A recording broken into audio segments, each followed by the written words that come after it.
بسم اللہ الرحمن الرحیم۔ السلام علیکم۔ یہ کتاب آپ کے لیے کاشان بصیرت کی یوٹیوب چینل کی جانب سے ریکارڈ کی جا رہی ہے۔ اب ہم کتاب روح الحیات کا پارٹ نمبر 13 پڑھیں گے۔ روز قیامت حساب کتاب۔ حضرت امام جعفر صادق علیہ السلام ارشاد فرماتے ہیں کہ روز قیامت دو اشخاص مقام حساب میں اللہ کے سامنے ایسے ہوں گے کہ ایک دنیا میں امیر دولت مند تھا اور ایک مرد فقیر۔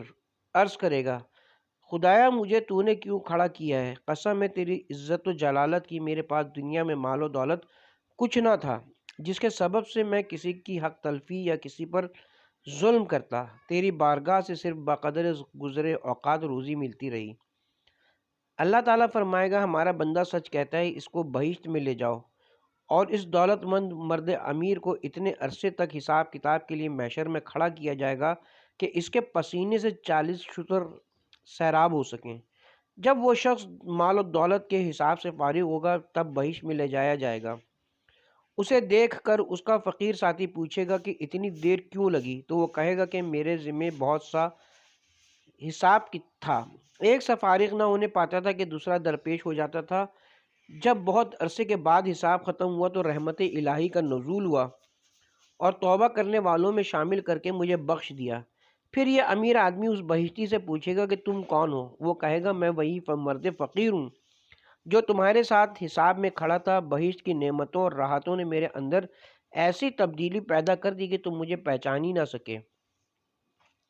حضرت امام جعفر صادق علیہ السلام سے منقول ہے کہ جب اللہ تعالیٰ قیامت کے دن خلقت کو حساب کے لیے طلب فرمائے گا، نامہ اعمال اس کے ہاتھ میں ہوگا۔ بعض شقی لوگ انکار کریں گے کہ اے خدا، یہ ہمارا اعمال نامہ نہیں ہے۔ اس وقت کرامن کاتبین، اعمال لکھنے والے دو فرشتے گواہی دیں گے کہ یہ اسی کے اعمال ہیں۔ تب وہ لوگ کہیں گے کہ خدا بندہ، یہ تو تیرے فرشتے ہیں، اس لیے تیری خاطر ہمارے خلاف گواہی دے رہے ہیں۔ پھر وہ لوگ قسم کھائیں گے کہ یہ اعمال نامہ ہمارا نہیں ہے۔ خداوند عالم اسی بات کو قرآن مجید میں اس طرح نقل فرماتا ہے کہ اس روز اللہ سب کو اٹھائے گا، پس وہ اس کے لیے قسمیں کھائیں گے جس طرح وہ تمہارے لیے جھوٹی قسمیں کھاتے ہیں۔ حضرت نے فرمایا، یہ وہ لوگ ہوں گے جنہوں نے حضرت امیر المومنین کا حق غصب کیا۔ اس وقت اللہ ان کی زبانوں پر مہر لگا دے گا، ان کے اعضاء گواہی دیں گے، کان کہیں گے اے خداوند، اس نے ہم سے حرام باتیں سنی، آنکھیں کہیں گی اس نے ہم سے حرام چیزوں کی طرف دیکھنے کا کام لیا۔ اسی طرح ہر عضو اپنے اپنے کاموں کی گواہی دے گا۔ پھر حکم خدا ہوگا اور زبان کی مہر ہٹا دی جائے گی۔ تب وہ اعضاء سے کہے گی، تم نے میرے خلاف کیوں گواہی دی؟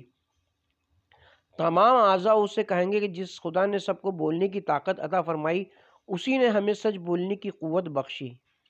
شفاعت کا بیان۔ حضرت امام محمد باقر علیہ السلام سے منقول ہے کہ قیامت کے روز تمام مخلوق اولین و آخرین کو برہنہ حالت میں ایک میدان میں جمع کیا جائے گا اور اللہ تعالیٰ انہیں اس قدر دیر تک کھڑا رکھے گا کہ سب کے سب پسینے بہنے لگیں گے اور کھڑے کھڑے بہت تنگ آ جائیں گے۔ تب اللہ تعالیٰ کی طرف سے منادی خود ندا کرے گا کہ کہاں ہے پیغمبر آخر الزمان محمد بن عبداللہ؟ اس وقت حضرت تشریف لائیں گے اور حوض کوثر پر کھڑے ہوں گے۔ اس حوض کا طول اتنا ہے جتنا ایلیا قریہ شام کا ایک مقام ہے سے صنع یمن کا فاصلہ ہے۔ اس کے بعد حضرت امیر المومنین علیہ السلام آئیں گے اور حضرت کے پہلو کی طرف کھڑے ہو جائیں گے۔ آپ اسی حوض سے اپنے دوستوں کو سیراب کریں گے۔ بعض لوگوں کو فرشتے حوض سے ہٹا دیں گے اور پانی پینے سے روک دیں گے۔ اس وقت حضرت صلی اللہ علیہ وآلہ وسلم درگاہ الہی میں عرض کریں گے، خدا بندہ، یہ لوگ میرے اہل بیت کے دوست ہیں، کیوں محروم کیے جاتے ہیں؟ تو اپنی رحمت سے ان کو معاف فرما۔ آواز آئے گی، اے محمد، تمہاری سفارش ہم نے قبول فرمائی اور ان کو بخش دیا اور آب کوثر سے سیراب ہونے کی اجازت دی۔ پھر امام علیہ السلام نے فرمایا، اس وقت بہت سے لوگ اپنی بدبختی پر روتے ہوں گے اور ہمارے شیعوں کو اللہ تعالیٰ ہماری محبت کے سبب سے بخش دے گا۔ حوض کوثر کا بیان۔ ابو تراب انصاری سے روایت ہے کہ حضرت رسول اللہ صلی اللہ علیہ وسلم سے کسی نے حوض کوثر کی بابت سوال کیا۔ آپ نے ارشاد فرمایا، وہ ایک حوض ہے جو اللہ تعالیٰ نے مجھ کو عنایت فرمایا اور تمام پیغمبروں سے اس فضیلت میں مجھے زیادہ کیا ہے۔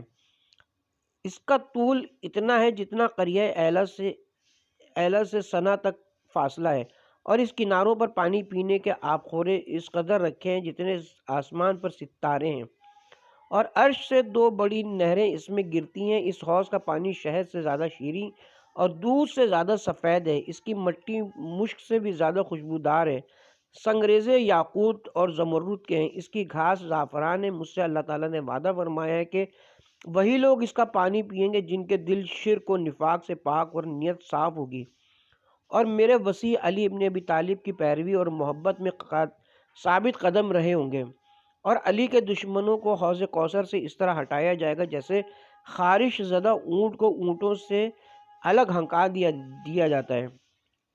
جو ایک بار آب کوثر پی لے گا پھر اس کو کبھی پیاس نہ لگے گی۔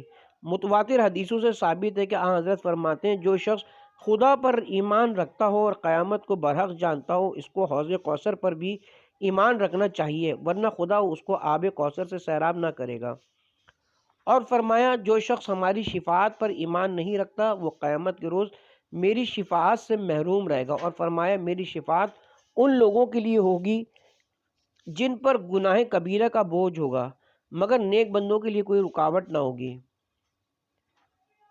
معتبر روایت میں جناب صادق علیہ محمد علیہ السلام سے منقول ہے کہ قیامت کو روز لوگوں کے لیے ایسا دشوار ہوگا کہ پسینہ بہہ کر منہ میں آ جائے گا۔ لوگ تنگ آ کر ایک دوسرے سے کہیں گے حضرت آدم علیہ السلام کی خدمت میں چلیں اور ان سے خدا کی بارگاہ میں سفارش کرائیں۔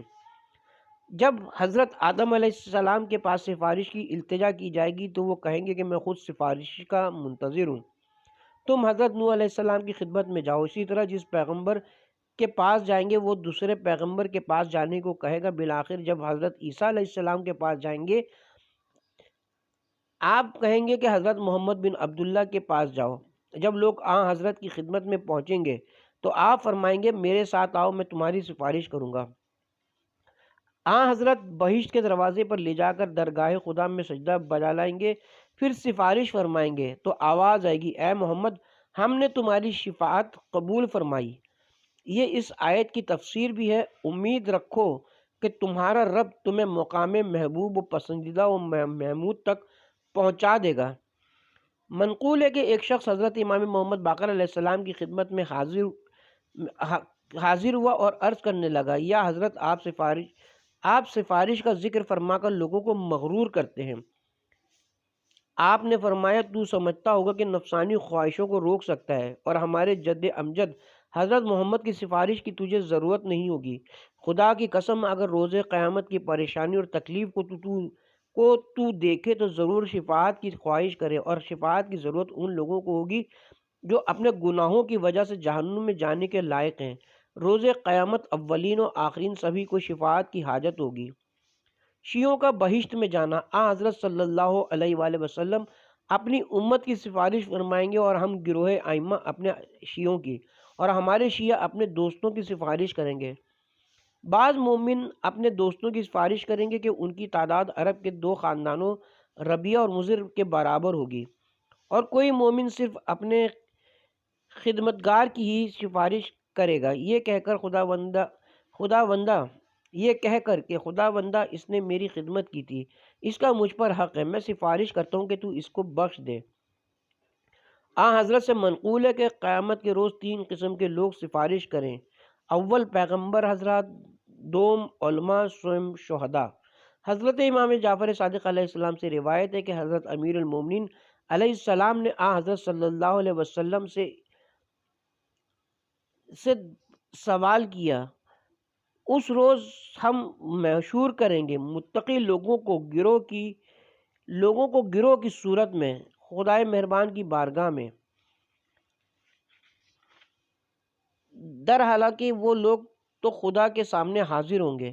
حضرت نے ارشاد فرمایا اے علی یہ وہ گروہ ہے جو بحالت سواری حاضر کیا جائے گا، دنیا میں پرہیزگار ہے اس لیے خدا نے ان کو اپنا دوست قرار دیا، ان کے اعمال کو پسند فرما کر ان کا نام متقی رکھا۔ اے علی قسم ہے اس خدا کی جس نے دانے سے سبزی کو برآمد کیا اور جو تمام جہانوں کا پیدا کرنے والا ہے، یہ لوگ قیامت کے روز قبروں سے اس طرح اٹھیں گے کہ ان کے چہرے نور سے برف کی طرح سفید ہوں گے، نورانی پاکیزہ لباس زیب تن ہوگا، پاپوشے سنہری پہنے ہوں گے جن میں موتیوں کی گھنٹیاں چمکتی ہوں گی۔ فرشتے ان کے واسطے بہشت کی سواری لائیں گے، ان سواریوں پر سوار ہو کر میدان محشر میں اڑتے ہوئے آئیں گے، اور ہر ایک کے ہم رکاب ہزار ہزار فرشتے ہوں گے۔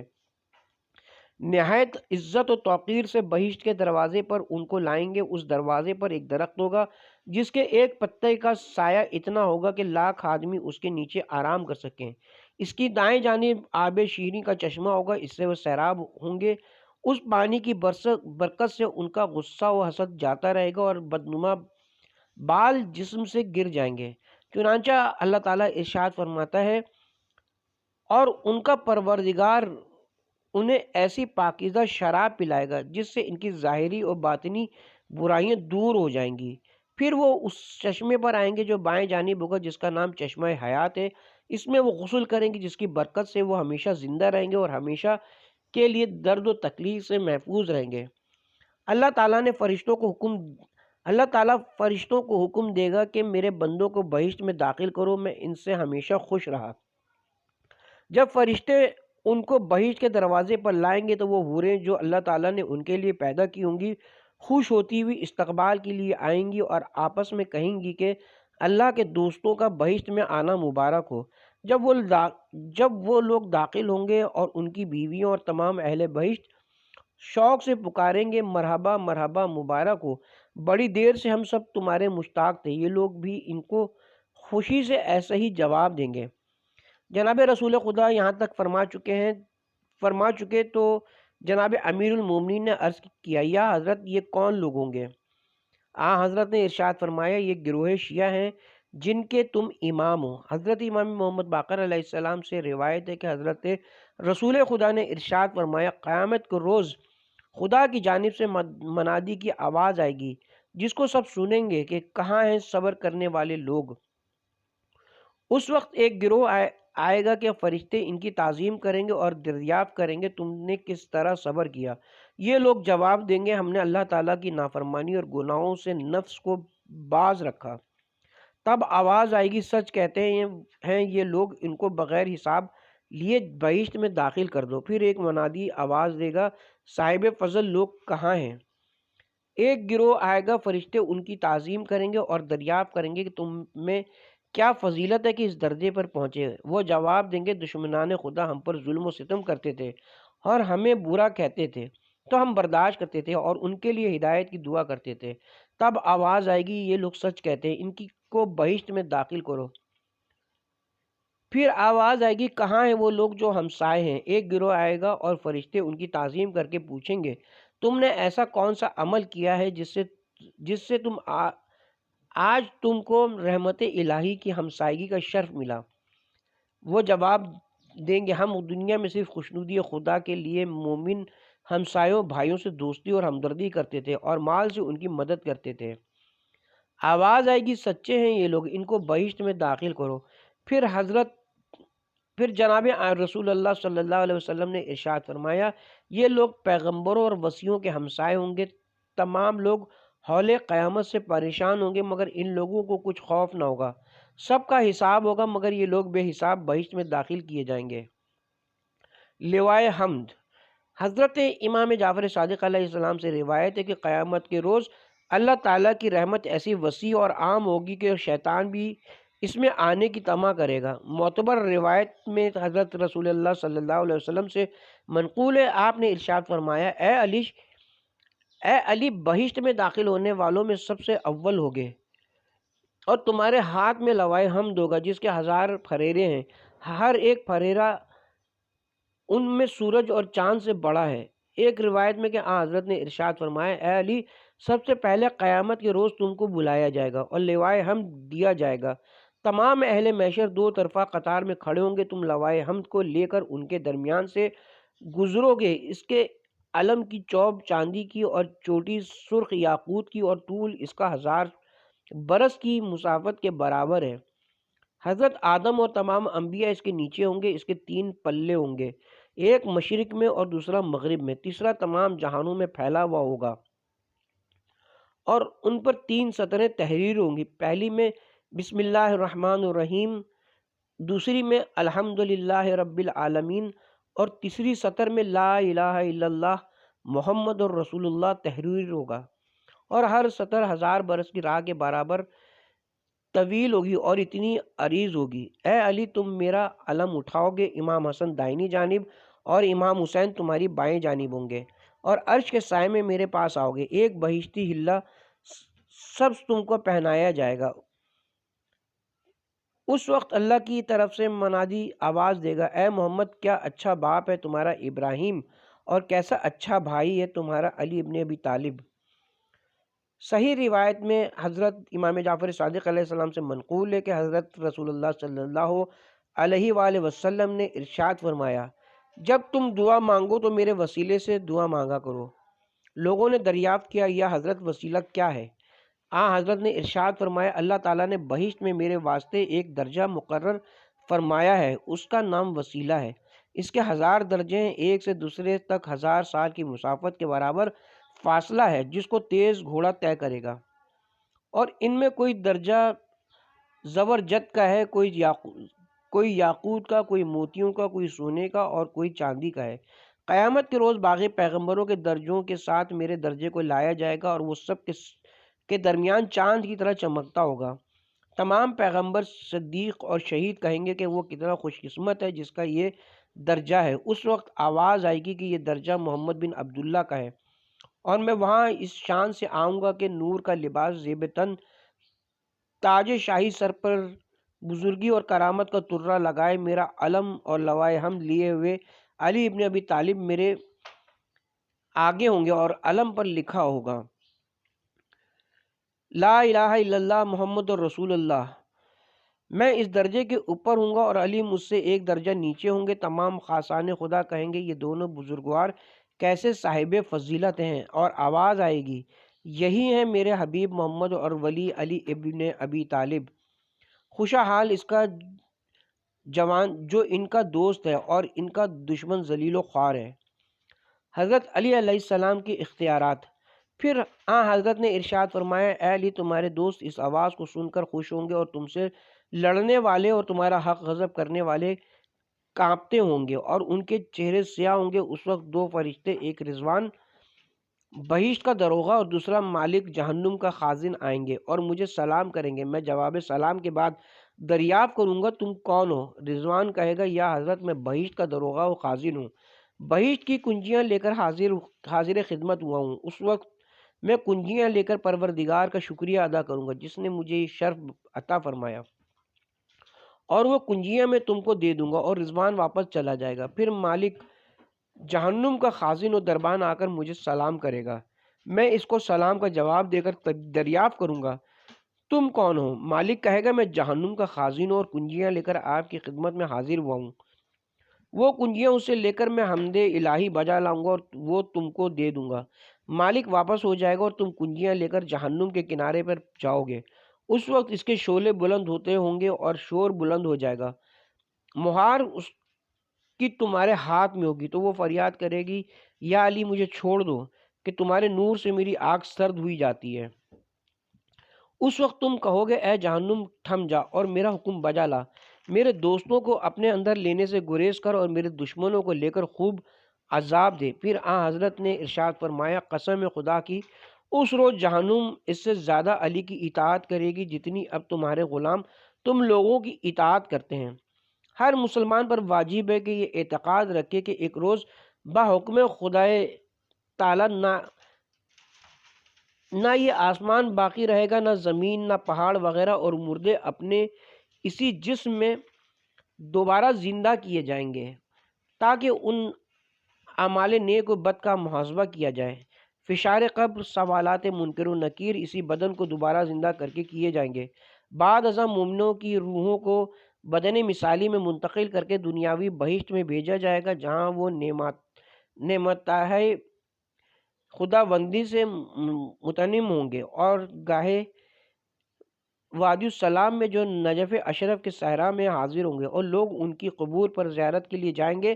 صاحبان قبور کو اطلاع ہو جائے گی اور کافروں کی ارواح کو بدن مثالی میں مقید کر کے عذاب کیا جائے گا اور وادی برہوت میں بھیج دیا جائے گا، جہاں ان پر تا قیامت عذاب ہوتا رہے گا، اور یہی زمانہ برزخ ہوگا جس کا ذکر آئندہ آئے گا۔ جناب رسول خدا صلی اللہ علیہ وآلہ وسلم کا ارشاد ہے کہ روز قیامت لوائے حمد علی کے ہاتھ میں ہوگا جو میرے آگے چل رہے ہوں گے۔ اسی اسنا دو فرشتے آئیں گے، خازن جنت رضوان اور دوسرا خازن جہنم مالک۔ دونوں فرشتے جنت اور جہنم کی چابیاں میرے حوالے کریں گے، میں وہ چابیاں علی کے سپرد کر دوں گا۔ علی جس کو چاہیں گے جنت میں اور جس کو چاہیں گے جہنم میں داخل کریں گے۔ پھر علی با اختیار خود و سندران محمد و آل محمد کو جنت میں اور مخالفین کو واصل جہنم کریں گے۔ پھر حضرت نے ارشاد فرمایا، اے ابو ذر، روز قیامت اللہ کے نزدیک بدترین انسان وہ عالم ہوگا جس نے اپنے علم سے نہ خود فائدہ اٹھایا ہو اور نہ دوسروں کو فائدہ پہنچایا ہوگا، اور جو شخص اس لیے علم حاصل کرے کہ لوگ اس کا احترام کریں اور وہ لوگوں کا پیشوا اور سردار کہلایا جائے، وہ جنت کی بو بھی نہ سونگھ سکے گا۔ اے ابو ذر، جو چیز تو نہیں جانتا، اگر لوگ اس کے بارے میں تجھ سے پوچھے تو صاف صاف کہہ دے کہ میں نہیں جانتا، تاکہ روز قیامت عذاب الہی سے محفوظ رہے۔ اے ابو ذر، اہل بہشت اہل جہنم سے سوال کریں گے، کیا چیز تمہیں جہنم میں لائی ہے، حالانکہ تمہارے تعلیم کردہ بہشت میں موجود ہیں؟ وہ کہیں گے کہ ہم لوگوں کو نیکی کا امر کرتے تھے لیکن خود اس پر عمل نہ کرتے تھے۔ اس سلسلے میں چند قواعد کا ذکر کیا جاتا ہے۔ باب نمبر 7، قواعد۔ قاعدہ اول، فضیلت علم۔ علم خود ایک افضل سعادت اور اکمل کمالات ہے۔ تمام مخلوقات پر انسان علم کی وجہ سے فضیلت یافتہ ہے، چنانچہ جناب رسول مقبول صلی اللہ علیہ وسلم کا ارشاد ہے کہ علم کا حاصل کرنا ہر مسلمان مرد عورت پر واجب ہے، اس لیے کہ خدا وند عالمین طالب علم کو دوست رکھتا ہے۔ جناب امیر المومنین علیہ السلام نے ارشاد فرمایا، علم طلب علم اور اس پر عمل کرنا واجب و لازم اور ضروری ہے، اور علم بہتر ہے مال سے، اس لیے کہ علم از خود محافظ ہے اور مال کی حفاظت کی جاتی ہے، اور طلب علم اس لیے بھی ضروری ہے کہ مال کا ضامن تو خود خدا ہے، اور علم از خود ضامن ہے انسان کا۔ مال یعنی روزی کا وعدہ خود اللہ تعالیٰ نے ہر جاندار سے کیا ہے، جبکہ علم کا حاصل کرنا خود انسان کی تکلیف پر مبنی ہے، اس کا وعدہ نہیں کیا گیا ہے، اس لیے اہل علم سے تحصیل علم ضروری ہے۔ حضرت امام محمد باقر علیہ السلام کا ارشاد گرامی قدر ہے کہ جو شخص عالم دین سے علم حاصل کر کے مستفید ہوتا ہے وہ 70,000 عابدوں سے بہتر ثواب حاصل کرتا ہے۔ جناب فاطمۃ الزہرا سیدۃ النساء العالمین خاتون جنت صلوات اللہ علیہا کا ارشاد گرامی ہے کہ مجھ سے میرے پدر بزرگوار نے ارشاد فرمایا کہ علماء شیعہ جب روز قیامت محشور ہوں گے تو اللہ تعالیٰ ان کو ہلۂ بہشت عطا فرمائے گا، کیونکہ انہوں نے ان شیعہ یتیموں کو جو اپنے امام زمانہ کی غیبت کی وجہ سے اپنے علم سے فیضیاب کیا تھا ان کی سرپرستی کی تھی، اور ان پر اسی طرح لطف و کرم فرما کر علم سکھایا تھا کہ جس طرح امام اپنی موجودگی میں اپنے شیعوں پر لطف و مہربانی سے پیش آتا ہے، اور امام حقیقی ماں باپ سے زیادہ مہربان ہوتا ہے۔ جناب رسول خدا صلی اللہ علیہ وآلہ وسلم نے ارشاد فرمایا کہ علم ایک حسنہ ہے، اس کا طلب کرنا عبادت ہے، اس کا ذکر تسبیح کا ثواب رکھنا ہے۔ عالم وحشت میں مونی سے، عالم غربت میں مصاحب ہے، تنہائی میں ہم زبان و ہم کلام ہے، شادی و غم میں رہنما ہے۔ علم باعث زندہ دلی ہے، وقت ضعف قوت جسم میں اور دنیا و آخرت میں مراتب عالیہ پر فائز کرنے والا ہے۔ ایک عالم کی مثال جوہلا میں زندوں کی مانند ہے جو مردوں میں ہو۔ حضرت امام جعفر صادق علیہ السلام نے ارشاد فرمایا کہ جب خداوند عالم اعمال تولے گا تو عالم کے قلم کی سیاہی کا ایک قطرہ شہیدوں کے خون سے کہیں زیادہ وزنی اور قیمتی ہوگا۔ عالم اور علم کی فضیلت۔ معاویہ بن عمار سے منقول ہے، کہتے ہیں حضرت امام جعفر صادق علیہ السلام سے میں نے عرض کیا، یا حضرت ایک شخص ہے جو آپ کی حدیثیں اور احکام لوگوں کو سناتا ہے، شیعوں کو دین سے روشناس کراتا ہے، اور دوسرا شخص ہے جو شب و روز اللہ تعالیٰ کی عبادت و بندگی میں مشغول رہتا ہے، ان دونوں میں کون سا بہتر ہے؟ آپ نے فرمایا، ہماری احادیث لوگوں کو سنانے والا بہتر ہے 1000 عابدوں سے۔ پھر فرمایا، دنیا میں عالم دین بن کر رہو یا طالب علم بن کر رہو، یا اہل علم کے دوست بن کر زندگی بسر کرو تاکہ ان کی دشمنی سے ہلاک نہ ہو سکو۔ منقول ہے کہ حضرت رسول اللہ صلی اللہ علیہ وسلم نے ارشاد فرمایا، جو طالب علم کی خاطر اپنے گھر سے چلتا ہے، اللہ اس کے لیے بہشت کا دروازہ کھول دیتا ہے اور فرشتے اس کی راہ میں پر بچھاتے ہیں اور اس کے لیے دعائیں مغفرت کرتے ہیں۔ بلکہ تمام اہل آسمان و اہل زمین بلکہ دریا کی مچھلیاں بھی اس کے لیے طلب مغفرت کرتی ہیں، اور عالم کا مرتبہ عابد کے مقابلے میں ایسا ہے جیسا چاند تاروں میں، اور علماء ہی پیغمبروں کے وارث ہے۔ پیغمبروں کی میراث مال و دولت نہیں ہے بلکہ علم ان کا ورثہ ہے، جس کو یہ فضیلت ہو وہ پورا وارث پیغمبر ہے۔ حضرت امام حسن عسکری علیہ السلام سے روایت ہے، آپ نے فرمایا، ہماری شیعوں میں سب سے بری حالت ہمارے ان یتیموں کی ہے جو اپنے امام سے دور اور ہمارے مسائل شرعیہ میں حیران ہوں۔ ان کی خبر گیری ہماری شیعہ عالموں کے ذمے ہے۔ اگر وہ ان کی ہدایت کرو اور ہمارے بتائے ہوئے شرعی مسائل سکھائیں گے تو قیامت میں ہمارے ساتھ ہمارے جد حضرت امیر المومنین علیہ السلام کے رفقا میں شامل ہوں گے۔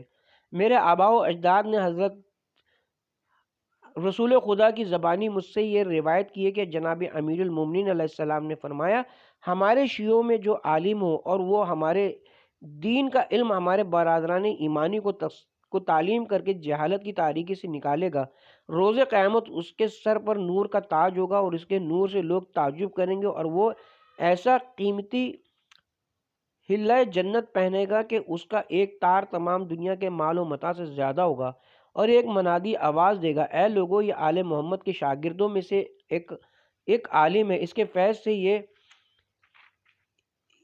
فیض سے یہ ہدایت ملی ہے، اس کے نور کی روشنی سے یہ جنت میں داخل ہوا ہے۔ اس آواز سے وہ لوگ جنہوں نے اس سے احکام دین حاصل کیے بہشت میں جائیں گے۔ معلم علم دین کا ثواب۔ حضرت امام حسن عسکری علیہ السلام نے فرمایا، جو عالم شیعہ جاہلوں کی علم دین سکھانے میں خبر گیری کرے، گویا اس نے بھوکے پیاسے یتیموں کو عمدہ طعام اور آب سر سے خود سیراب کیا، بلکہ یتیموں کو سیر و سیراب کرانے والے کے مقابلے میں اس کو ایسی فضیلت حاصل جیسے چاند سہا ستارے پر جو سب تاروں میں کم روشنی والا ہے۔ پھر فرمایا، جو کوئی ہماری غیبت و عدم موجودگی ظاہری میں ہمارے شیعوں کو احکام دین کی تلقین کرے اور اپنے علم سے ان کی مدد کرے، اللہ تعالیٰ ندا فرماتا ہے، اے میرے بندوے، تو نے میرے بندوں کو دین حق تعلیم کیا اور نیک سلوک کیا، اور میں تجھ سے زیادہ سخی اور سلوک کرنے والا ہوں، لہٰذا جتنے حروف تو نے تعلیم میں استعمال کی، ہر ایک کے عوض جنت میں 1000 قصر اور ہر قصر میں ہزاروں نعمتیں عطا کروں گا۔ حضرت علی ابن الحسین علیہ السلام نے فرمایا، اللہ تعالیٰ نے حضرت موسیٰ علیہ السلام کو وحی فرمائی کہ اے موسیٰ، میرے بندوں کو میری دوستی سکھاؤ۔ عرض کیا، پروردگار الہ، اس حکم کی تعمیل کے لیے کیا طریقہ بہتر و مناسب ہے؟ حکم ہوا، ہماری نعمتیں ان کو یاد دلاؤ، اگر گمراہ لوگوں میں سے کسی ایک نے بھی ہدایت پائی تو اس کا ثواب تمہیں 100 سال کی اس عبادت سے زیادہ ہوگا جس میں تمام دن روزے سے اور تمام رات کھڑے ہو کر ریاضت کی ہو۔ حضرت موسیٰ علیہ السلام نے عرض کیا، خداوندہ، تیرے گمراہ بندے کون سے ہیں جن کو سیدھے راستے پر لگا دوں؟ ارشاد ہوا، جو لوگ میری شریعت سے ناواقف ہیں اور عبادت کا طریقہ نہیں جانتے۔ حضرت امیر المومنین علیہ السلام کا ارشاد ہے کہ ہمارے شیعہ علماء کو ثواب بزرگ اور جزائے کامل کی خوشخبری ہو۔ حضرت امام محمد باقر علیہ السلام نے فرمایا، عالم شخص جاہلوں میں ایسا ہے جیسا کہ اندھیرے میں چراغ، جس کی روشنی میں راستہ چلنے والے روشنی کرنے والے کو دعا کرتے رہیں۔ جو اس کے علم کے چراغ سے ہدایت کی راہ پائے گا، گویا اس کا آزاد کردہ ہے کہ جہالت کے جہنم سے نکلا، اور اس کے عوض خداوند عالم 1,00,000 رکعت نمازوں کا ثواب عطا فرمائے گا۔ حضرت امام جعفر صادق علیہ السلام فرماتے کہ ہمارے علماء اس سرحد کے نگہبان ہیں جو شیطان اور اس کے لشکر کی طرف ہے، گویا وہ شیطانی لشکر کو مومنوں پر حملہ کرنے سے روکتے ہیں۔ پھر فرمایا، جو کوئی ہمارے شیعوں میں سے اس کام پر مستعد ہو وہ 1000 درجے بہتر ہے ان لوگوں سے جنہوں نے ترک و روم سے جہاد کیا، کیونکہ عالم شیعوں کی حفاظت کرتا ہے۔ حضرت امام موسیٰ کاظم علیہ السلام نے فرمایا، جاہل شیعوں کو جہالت سے بچانے والا ایک عالم فقیہ شیطان پر 1000 عابدوں سے بھاری ہے، کیونکہ عابد صرف اپنی نجات کی کوشش کرتا ہے اور عالم اپنے تئیں اور بہت سے دوسرے بندگان خدا کو شیطان کے دھوکے اور مکر و فریب سے محفوظ رکھتا ہے۔ قیامت کے روز منادی ندا کرے گا، اے یتیم میں شیعوں کی خبر گیری کرنے والے، تو امام کی غیبت کے وقت ان کے ہدایت کا ضامن رہا جنہوں نے تجھ سے علم حاصل کیا۔ ان کی شفاعت کرتا وہ ان کی شفاعت کرے گا، اور اس کے سفارش سے لاکھوں آدمی اس کے شاگرد اور شاگردوں کے شاگرد نجات پائیں گے۔ حضرت امام محمد باقر علیہ السلام نے ارشاد فرمایا، اگر امام آخر الزمان کی غیبت کے بعد علماء اور امامت کو ثابت کرنے والے اور شیعوں کو شیاطین انس و نواسب کے مکر و فریب سے بچانے والے نہ ہوتے تو تمام شیعہ مرتد ہو جاتے ہیں، مگر ان کے ہاتھوں میں اس گروہ کی مہار اس طرح ہے جیسے ملا کشتی کے لنگر کو سنبھالے رہتا ہے، اس لیے ان کا مرتبہ خدا کے نزدیک سب سے بہتر ہے۔ حضرت رسول اللہ صلی اللہ علیہ وسلم نے فرمایا، علمی مباحثہ کرنا تسبیح کے راستے کا چراغ ہے، قبر کی تنہائی میں مونس اور مصائب ہے، عالم دین دشمنوں کے مقابلے میں تیز تلوار ہے، فرشتوں کو اہل علم کی دوستی کا شوق ہے، نماز کے وقت فرشتے انہیں آفرین کہتے ہیں۔ قاعدہ دوم، اصناف علم۔ ہر طالب علم کو وہ علم حاصل کرنا چاہیے جس سے سعادت ابدی اور سرمدی اور خوشنودی خالق و مالک ہو، کیونکہ ہر علم باعث سعادت و نجات آخرت اور خوشنودی رب العالمین نہیں ہوتا۔ اگر کوئی شخص علم نجوم یا علم سحر حاصل کر کے اس پر عمل پیرا ہو تو سوائے گمراہی کے اور کچھ حاصل نہ ہوگا، بلکہ اس کا حاصل کرنا حرام ہے۔ حضرت رسول اللہ صلی اللہ علیہ وسلم نے فرمایا کہ علم صرف تین ہے: نمبر 1 آیت قرآنی کے ظاہری معنی، نمبر 2 فرض و واجب کے احکام جو اللہ نے انصاف سے اپنے بندوں کے واسطے مقرر فرمائے ہیں، نمبر 3 احکام سنت جو قیامت تک باقی رہیں گے اور اس کے سوا سب بیکار ہیں۔